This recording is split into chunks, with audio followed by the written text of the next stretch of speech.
விழுப்புரம் திண்டிவனம் நகராட்சியில் பட்டியல் சமூக அதிகாரியை காலில் விழுந்து மன்னிப்பு கேட்க வைத்த விவகாரம் தொடர்பாக வழக்கு பதிவு செய்யப்பட்டிருக்கிறது. முழு விவரங்களோடு இணைகிறார் நமது செய்தியாளர் ராஜசேகர். வணக்கம் ராஜசேகர். யார் யார் மீது வழக்கு பதிவு செய்யப்பட்டிருக்கிறது, எந்த பிரிவின் கீழ் வழக்கு பதிவு செய்யப்பட்டிருக்கின்றது, முழு விவரங்கள்? விழுப்புரம் மாவட்டம் திண்டிவனம் நகராட்சி அலுவலகத்தில் இளநிலை உதவியாளராக பட்டியலின சமூகத்தை சார்ந்த ஒருவர் பணியாற்றி வருகிறார்.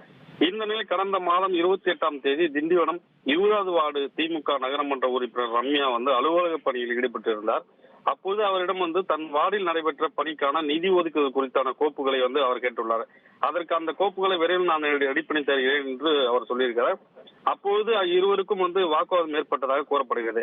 மேலும் அந்த ஊழியரை ஆணையரின் அறைக்கு வரவழைத்த நகரமன்ற தலைவரின் கணவர் அவர் ரம்யாவிடம் மன்னிப்பு கேட்க வலியுறுத்தியுள்ளார். அந்த ஊழியரும் மன்னித்து விடுங்கள் என கூறியுள்ளார். அதை ஏற்க மறுத்த ரம்யா திடீரென அந்த ஊழியர் ரம்யாவின் காலில் விழுந்தது அந்த சம்பவம் பெரும் அதிர்வலையை ஏற்படுத்தியுள்ளது.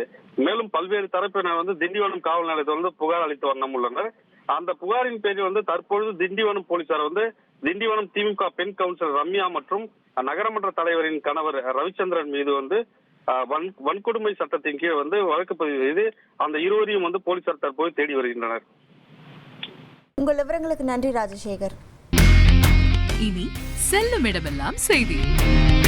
தந்தி டிவியின் வாட்ஸ்அப் சேனலை ஃபாலோ பண்ணினா செல்ல இருக்கும் இடமெல்லாம் செய்தி. இதோ QR கோட் இப்பவே ஸ்கேன் பண்ணுங்க, ஃபாலோ பண்ணுங்க.